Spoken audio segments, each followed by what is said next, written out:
নমস্কার বন্ধুরা, তোমরা সকলে কেমন আছো? কোনো রকম মশলা ছাড়াই আজকে বানিয়ে নেব লাউয়ের তরকারি। নিয়ে নিয়েছি এখানে জিরে, তেজপাতা আর শুকনো লঙ্কা। লাউয়ে তো বেশি ঝাল লাগে না।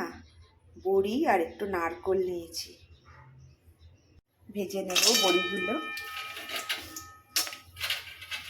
আমি এই রান্নাটা পুরোটা সাদা তেলেই করছি।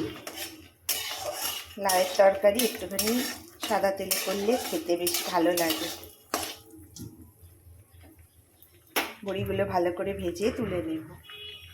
বড়িগুলো তুলে নিয়ে দিয়ে দেবো জিরে, তেজপাতা, শুকনো লঙ্কা ফোড়ন।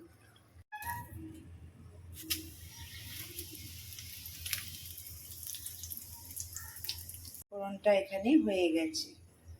দিয়ে দেবো কেটে রাখা লাউগুলো এর ওপরে। লাউগুলো দিয়ে নাড়াচাড়া করবো, করে নুন দিয়ে দেবো। নুন দিয়ে ঢাকা দিয়ে দিলে জল বেরোতে শুরু করবে। দিয়ে দিলাম পরিমাণ মতো নুন।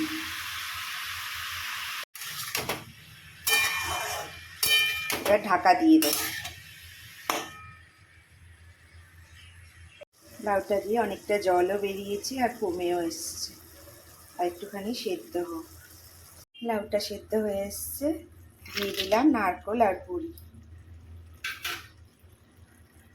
এর মধ্যে কোনো হলুদ দেব না, এটা সাদা সাদাই এরকম দেখতে হয়।